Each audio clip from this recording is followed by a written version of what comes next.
شکر کی یہاں بات آئی کہ تم میرا شکر کرو نہ شکری نہ کرو. سورہ نساء میں آگے چل کے آئے گا کہ میرا شکر کرو، اللہ تمہیں عذاب دے کر کیا کرے گا اگر تم میرے شکر گزار بن جاؤ گے. اللہ تعالیٰ فرماتا ہے اور جو میرا شکر گزار بنے گا میں اسے مزید دوں گا. شکر کی ڈیفینیشن یہ نہیں ہے کہ آپ نے کوئی الحمدللہ کی تسبیح پڑھ لینی ہے، وہ ثواب اپنی جگہ ہے. شکر کی ڈیفینیشن یہ ہے کہ پریکٹیکلی شکر نظر آنا چاہیے. آپ کو اگر کوئی شخص نعمت دیتا ہے، کوئی گفٹ دیتا ہے، تو وہ یہ خواہش کرتا ہے کہ میں نے جو اس کو گفٹ دیا اس کو یوز کرے. مجھے کئی لوگ بال پوائنٹ دے کے جاتے ہیں، جی لکھنا ہے جی اتنا، نہ لکھو، وہ تو کہتے ہیں بے قدری کی ہے. اللہ تعالیٰ نے جو ہمیں نعمتیں دی ہیں نا، تو اس کی ریکوائرمنٹ ہے اپنے بندوں سے کہ وہ ان نعمتوں کو ان کاموں میں کھپائے جو اللہ نے حکم دیا ہے، اور ان نعمتوں کو ان چیزوں سے بچائے جس سے اللہ نے منع کیا ہے.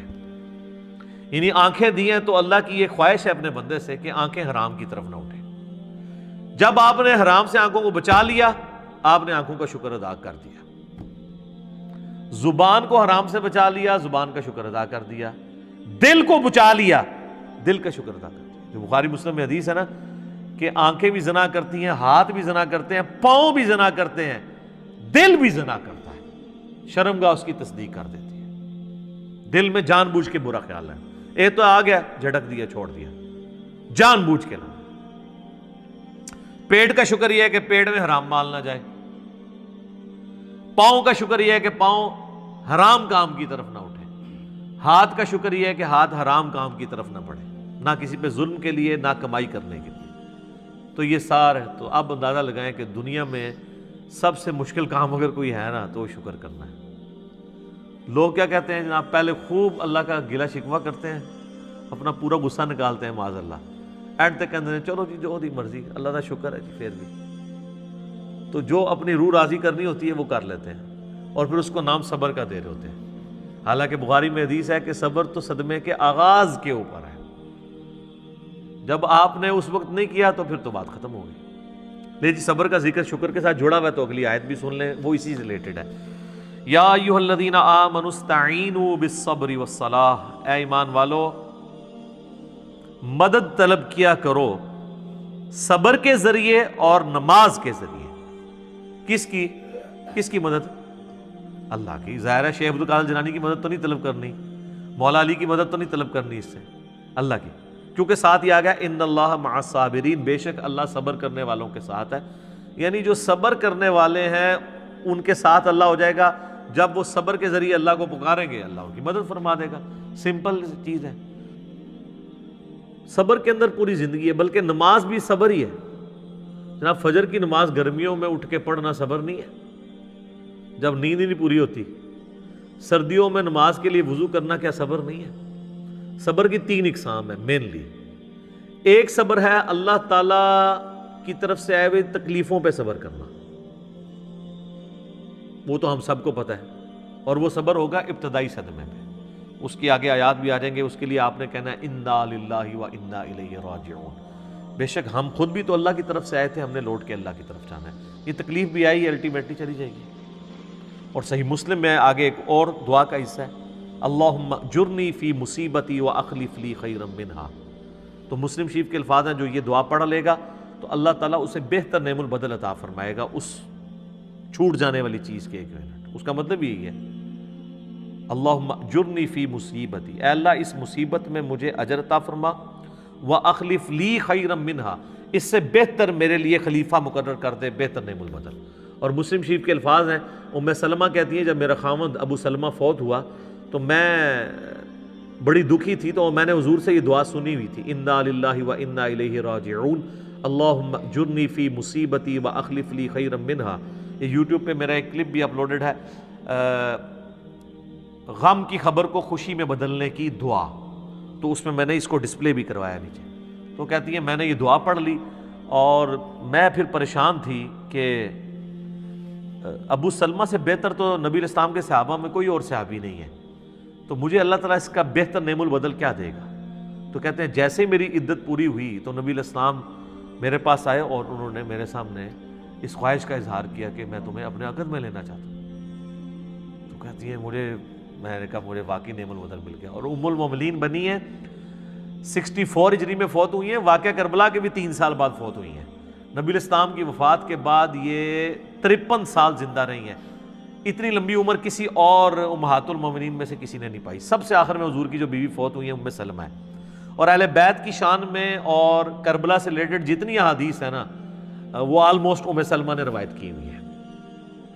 نبی الاسلام کی یہ بڑی لاڈلی ترین بیویوں میں سے ام سلمہ سلام اللہ علیہا ورضی اللہ تعالی عنہا۔ تو انہوں نے یہ دعا پڑھ لی تھی، تو وہ اس کا کچھ حصہ آگے آ بھی جائے گا۔ اللہ تعالیٰ نیک بندوں کی نشانی بتائے گا کہ وہ جب بھی ان پہ کوئی تکلیف آتی ہے تو وہ یہی کہتے ہیں انا للہ و انا الیہ راجعون۔ تو پہلا صبر ہے تکلیفوں پہ، دوسرا صبر ہے جو اللہ نے آپ پہ پابندیاں لگا دی ہیں فرائض کی، نماز پڑھنی ہے،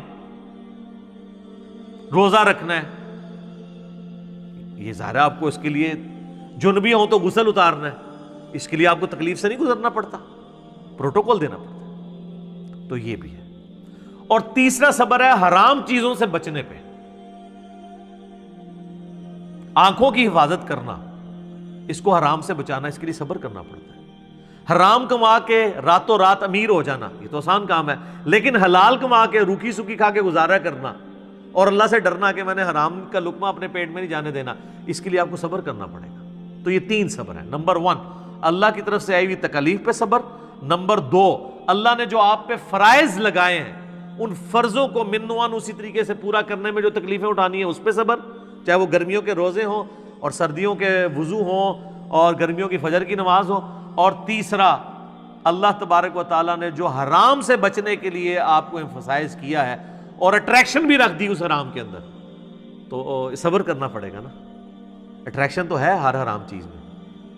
مسلم شریف میں حدیث ہے اللہ تعالیٰ نے جنت کو ناگوار چیزوں سے ڈھانپ دیا ہے اور جہنم کو، دوزخ کو خوشگوار چیزوں سے ڈھانپا ہوا ہے، یعنی دنیا میں ہر خوشگوار چیز دوزخ کی طرف لے جاتی ہے اور ہر ناگوار چیز جنت کی طرف لے جاتی ہے۔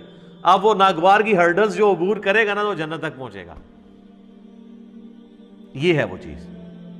اس پہ خیر گھنٹوں بولا جا سکتا ہے، میرا ایک لیکچر ضرور سنیں، میں نے ان ساری چیزوں کو اس میں بریف کیا ہے۔ مسئلہ 120 سورۃ الفرقان سے اللہ کے صحیح اولیاء کی 12 خصوصیات کیا ہیں وہ میں نے بیان کیے، اس میں میں نے کافی ساری حدیثیں بیان کی تھی، آج بال نہیں کہ میں ان کی طرف جاؤں، ان آیات کو کور کر لیتے ہیں۔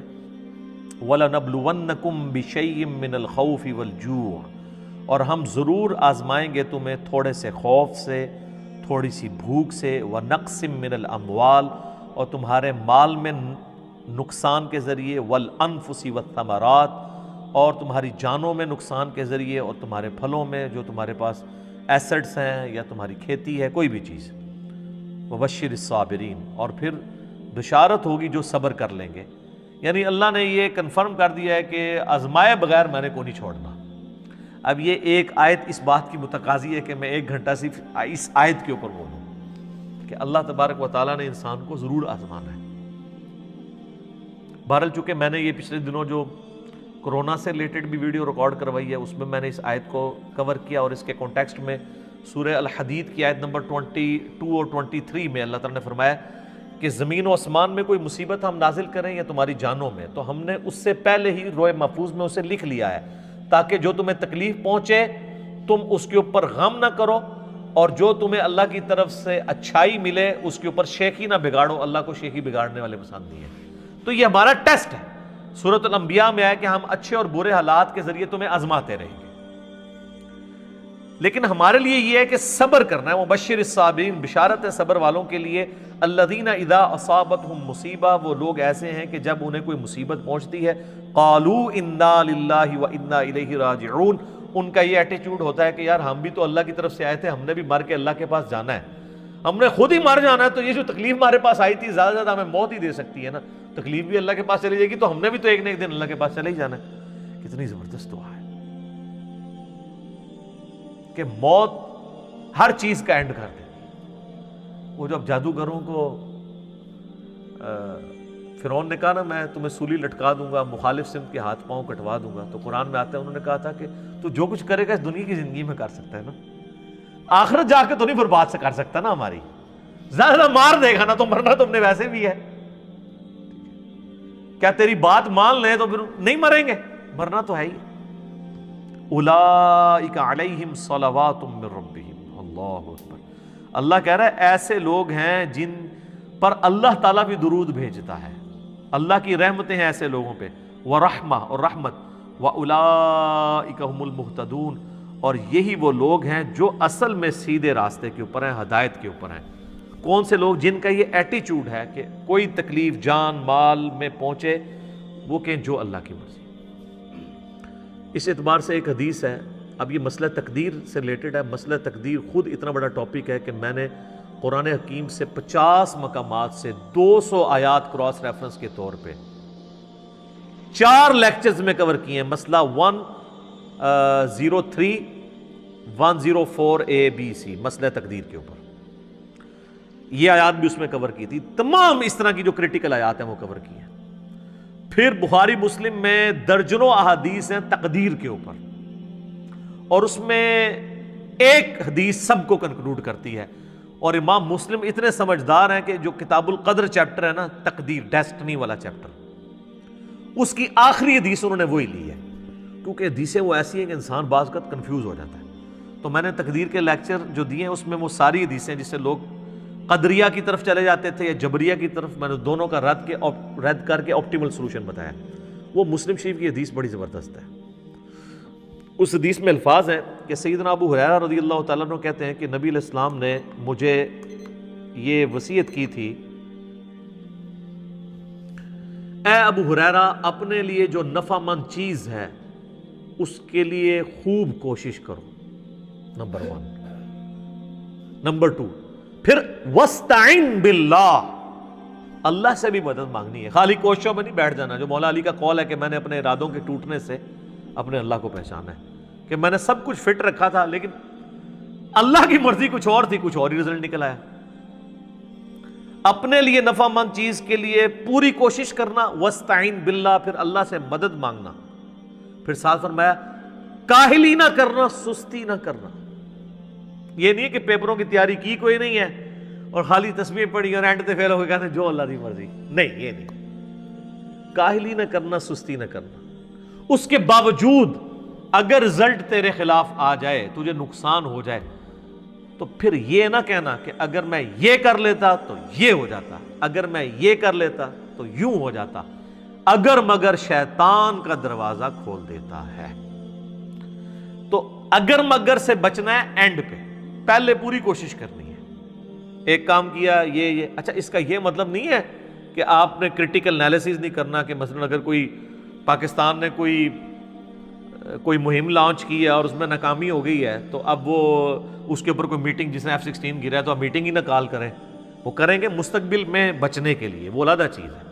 اس پہ آپ صبر کریں گے، مستقبل کی تو اسٹریٹجی بنانی ہے۔ جو بخاری مسلم حدیث ہے، مومن ایک سوراخ سے 2 بار نہیں ڈسا جاتا، تو دوسری بار اسی لیے نہیں ڈسا جاتا کہ وہ انالائز کرتا ہے یار میں نے پہلے بھی کام پہ ہوں دوبارہ نہ پہ جائے، وہ ایک علیحدہ چیز ہے، اس کو اس سے مکس نہیں کرنی۔ جو نقصان ہوا اس پہ کہنا ہے جو اللہ کی مرضی، کیونکہ سورۃ الحدید کیا ہے نمبر 22 اور 23 ہے کہ اللہ تعالیٰ نے تمہارے نصیب میں چیز لکھی ہے جو تمہیں پہنچنے والی ہے، تمہاری جان میں ہو یا پوری انسانیت کے لیے، وہ تمہیں تکلیف آنی ہے۔ تمہارا ایٹیچیوڈ یہ ہے کہ ان اللہ مع الصابرین، تم نے کہنا ہے انا للہ و انا الیہ راجعون۔